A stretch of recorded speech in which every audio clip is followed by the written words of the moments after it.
Okay, alrighty then. Well, I'm back now, or on the way back from my mass, and interesting thing about this parish that I noticed last time I was here. For some reason, the mass that they do is the mass that in my ordinary form parish they do on Monday. Now, I'm not sure this has something to do with the fact that the mass starts at 1, or that the priest's personal preference. I don't know. I didn't get a chance to ask him. He's a good priest, but he kind of squeezes in the Latin Mass in his day. He doesn't really have, I mean, honestly, he doesn't have time for it, but he makes it happen because he wants there to be a Latin Mass at this parish, and I think he's a saint for it. But yeah, I don't know quite why he does that. I'm sure there's a reason for it. I've never seen that at any other traditional parish. When I went to Most Holy Family in Ohio once, it's a rather famous parish because it's a very famous church. It's a Benedictine. If you get a chance to go see it, go look at it. It's beautiful. Anyway, I was just, it's been this way at this parish. It was here that way the last time I came here, and I don't know. I'll have to ask him about that. I'm sure there's a good reason for it. Anyway, or I'll ask another lady I know who goes. I don't know most of the other people that go. In fact, I didn't see her there today, but I saw new people that weren't there when I was there last. That's not saying much. The last time I was there was a year ago. But anyway, moving on. I somehow managed to hurt myself while I was gone at Mass. How did I do that? Well, need some backstory here. I have had back problems since as long as I can remember, going back to when I was a child. I have had chronic back pain, back cramps, back everything. Any possible way that somebody's back can ache, mine does. And it was rather fortuitous for me because my mother worked in a massage parlor in Korea when my dad was in Korea at the DMZ where he was stationed, and my mom was still with him. And she got a job at a massage parlor while she was in Korea. And so my mom was always very good with massage therapy. And that was always helpful to me as a child because otherwise my back was in terrible, terrible pain. Moving and to how I actually hurt myself, I'm not sure if it's the kneelers here. I mean, I know pain, okay? I've been in some painful, physically agonizing situations in my life, okay? I have been hurt, alright? But I have no idea how to describe what happened to me in that church. I was kneeling down, and it felt like the bottom of my spine and my pelvic bone were just in, like, in the back, you know what I'm talking about, right? Like the seat of your, like the seat of your pants, you know? It felt like all the weight of my body was on that little tiny point, and I was in agony. I was in pain. You ever been sweating bullets, like actually, like, you're sweating so much you can actually see your sweat, it's not liquid anymore, yeah, that kind of sweat. And it was not cold, it was not hot in this building. And even then, this jacket is nothing. This is a lightweight jacket. It's my handkerchief is barely thinner. And man, I was hurt. I was in some real serious pain, and I have no idea why. I never been to a doctor for my back pain. I have always had it. I always thought it was just, it never crippled me, so I always thought, oh, it's not a big deal, but I may go see somebody about it because of this. I have no idea, literally no idea what happened to me. I mean, I was embarrassed because I was trying to kneel and I could feel my legs shaking. I was sweating. I was visibly sweating. I have no idea. Maybe I'm just a hypochondriac who's also a worthless slob of fat. It's just, I don't know, a slop? I don't know, slob? I don't know. I was looking for an S word. Slob, I guess? I don't know. Maybe I'm just fat. But see, I've had back pain since before I was fat. I didn't really become a large kid until about, I'd say, maybe 4th grade. And even that was when it just started. And even then, I have never, ever not had back pain. As far back as I can remember, I've had back pain.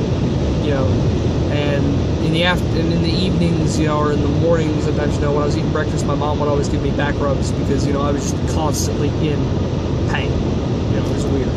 Even as a teenager, when my mom was living with us again, she still did it. She still would help me out. And it was nice because my grandma, can't give a massage to save her life. And it feels awkward asking her to. But my mom's my mom, so what have you. I was really embarrassed too because, for once there were people in there closer to my age, and I almost couldn't kneel. I mean, I did. I forced myself to kneel, but I had to shift position, and maybe it's just the way these chairs are set up, because the kneeler is barely sticking out the back end of the chair, and this thing was clearly made for somebody with long legs and flat abs, which I, of course, do not have. So, maybe I'm just a weakling. I don't know. Maybe. When I had a chance to sit down again, when we weren't kneeling anymore, I knelt just on the floor instead, and believe it or not, that was much better than using the kneeler that I was sitting in because they're not pews, they're chairs. It's a very small chapel. But anyway, I need to talk about the readings. I need to talk about the Mass itself. Now, as far as, I obviously can't talk about this Sunday's readings because that's not what I heard today. So, yeah, I can talk about the readings I heard today, which were for the dedication of the Lateran Basilica. Now, if you don't know what that is, that's the large basilica in Rome, where it's the Lateran Basilica. It's not the same thing as St. Peter's. Not the same thing. Totally different. Two totally different things. And it was actually called the Archbasilica of Christ the Savior. And it was built by Constantine in the 4th century A.D. And it was a landmark event in the history of the church. And I don't remember the readings much, but another debacle here today. I forgot my missal on the way to Mass this morning, and I didn't realize that until I sat down in the chair at the church, and I was like, okay, yeah, that was a dumb idea. My Latin is good, but I'm not fluent. I can't understand somebody speaking it with fluency, when they're just talking. I'm not that good. Anyway, as I'm, back to, the Lateran Basilica. Before, Constantine and the Edict of Milan, and possibly before Theodosius's Edict of Thessalonica, Catholicism was very stigmatized in Rome, because of the fact that Catholics were not willing to sacrifice, in most cases, to sacrifice to the pagan gods. This was a civic duty for Roman citizens. They were persecuted for it. They were killed for it. Other than I feel like that's something difficult to. That's something that's not difficult to describe. I think most people know about the Roman persecutions. Fun fact on that. The model of the Inquisition was actually taken from the Roman pagan model of the Inquisition, which was in a similar fashion. The Catholic one had something to do with the Roman state religion. Not entirely sure how it worked, but I've heard that before, and correct me on that. I read it in a book once. Go figure. Moving on. The Lateran Basilica was a landmark in Christian history. It was one of the first built, dedicated churches, church buildings in Catholic history. And because, I understand, before that, Christians either met in small,